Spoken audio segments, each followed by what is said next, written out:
C'est avec beaucoup de plaisir que je prends la parole cet après-midi pour d'abord souligner le caractère interministériel de cet événement. Je suis venu exprès avec mon cher ami Maurice, pas parce que je l'aime bien, mais vous verrez bien parce que nous sommes en train de parler de l'Institut supérieur d'architecture et d'urbanisme. En principe, c'est lui qui en est le parrain.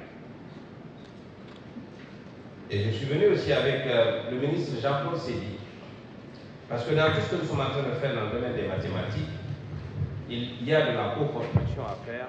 Il y a de l'interministérialité que nous pouvons constituer, construire. Pourquoi? Quand je venais au ministère de l'Enseignement supérieur, il y a eu beaucoup d'innovations, il y a eu beaucoup d'avancées qui avaient été faites. Mais on m'a dit, monsieur le ministre, il y a un problème. Nous n'avons plus de professeurs de mathématiques dans nos universités. On a fait le compte, il y avait moins de 5.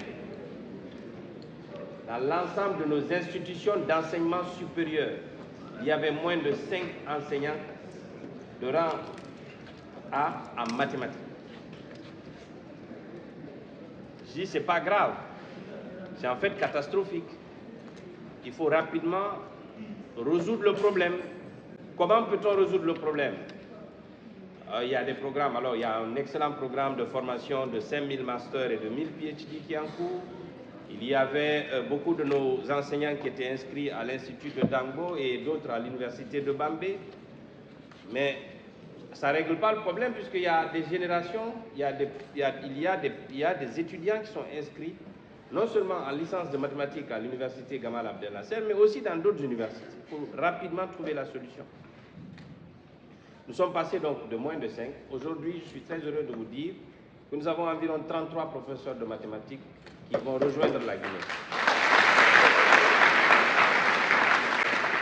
Et parmi les 33 professeurs de mathématiques, il y a 9 professeurs agrégés, justement, qui peuvent, avec les classes préparatoires aux grandes écoles, construire avec le ministère de l'enseignement préuniversitaire des centres d'agrégation pour des professeurs de lycée en mathématiques.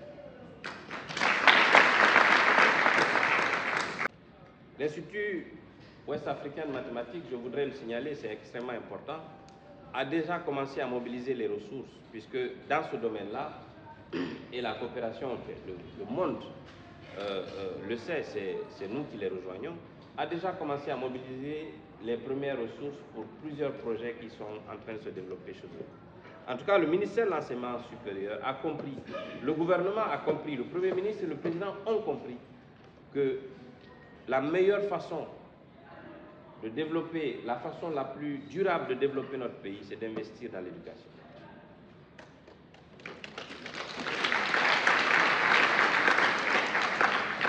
Et croyez-moi, nous n'allons pas chipoter sur les moyens.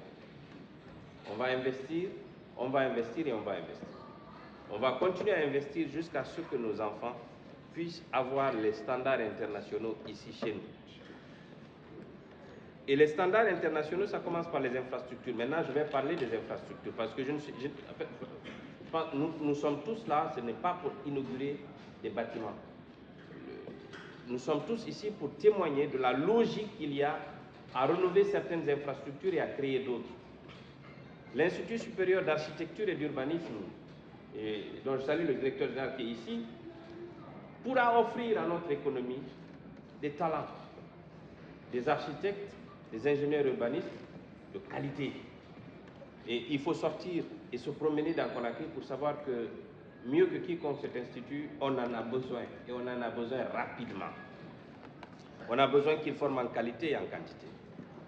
Et c'est pour cela que je suis très heureux aujourd'hui encore avec le directeur Siné d'inaugurer les infrastructures, en tout cas de visiter les infrastructures que nous allons avoir aujourd'hui. Ils ont été très rigoureux. Ils n'ont pas voulu qu'on inaugure des infrastructures. Aujourd'hui, vous savez, c'est des architectes et des ingénieurs. Ils n'ont pas voulu parce qu'ils n'ont pas fini. Ils ont estimé qu'il faut finir pour sortir toute la beauté de l'infrastructure. Mais on pourra visiter ces infrastructures aujourd'hui et savoir que dans les mois à venir, nos étudiants pourront étudier.